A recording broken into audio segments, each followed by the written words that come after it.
24-25 వరకు ఎంతమంది ఆర్థిక మంత్రులు పనిచేశారంటే 27 మెంబర్స్ తీసుకోవచ్చు.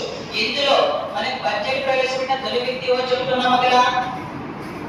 ఆర్కే షణ్ముగం చెట్టి. చివరి వ్యక్తికి ఎవరు తీసుకున్నాము? నిర్మలా సీతారామన్ తీసుకోవచ్చు. నెక్స్ట్ వన్, ఇప్పటి వరకు 1947-48 నుండి 2024-25 వరకు భారతదేశంలో ప్రవేశపెట్టిన మొత్తం టోటల్ బడ్జెట్లు ఏమేమి ఉన్నాయంటే యాన్యువల్ బడ్జెట్ లేదా జనరల్ బడ్జెట్ ఎన్ని ప్రవేశపెట్టారు సార్? 73 ప్రవేశపెట్టడం జరిగింది. నెక్స్ట్ మధ్యంతర బడ్జెట్ లేదా మధ్యంతర బడ్జెట్లను ఎన్ని ప్రవేశపెట్టారు? మొత్తం 14 ప్రవేశపెట్టడం జరిగింది. నెక్స్ట్ వన్ వచ్చేసి మినీ బడ్జెట్ లేదా స్పెషల్ బడ్జెట్. మినీ బడ్జెట్ లేదా స్పెషల్ బడ్జెట్ ఎన్ని ప్రవేశపెట్టారు సార్? మొత్తం 4 ప్రవేశపెట్టారు. అంటే టోటల్ ఇప్పటి వరకు మనకు 91 బడ్జెట్స్ ఇక్కడ ఇంట్రొడ్యూస్ చేయడం జరిగింది.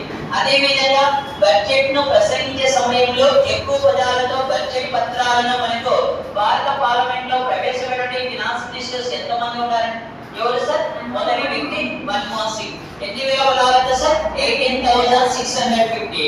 ఏక ఫినాన్షియల్ ప్రవేశపెట్టారు సార్? 91-92. అతి తక్కువ పదాలతో ప్రవేశపెట్టిన వ్యక్తి సార్ హెచ్ఎం పటేల్. ఎన్ని పదాలు సార్? 8,000. ఎప్పుడు సార్? 77-78 తీసుకోవచ్చు. అదే విధంగా బడ్జెట్ ప్రసంగాన్ని ఎక్కువ సమయం ప్రసంగించేవాడి ఫినాన్స్ మినిస్టర్స్ లో ఎంతమంది ఉన్నారు సార్? టాప్ 3 లో 3 కలరు. ఫస్ట్ పర్సన్ ఎవరు? నిర్మలా సీతారామన్. సెకండ్ పర్సన్ కూడా నిర్మలా సీతారామన్. Third person Arun Jaitley.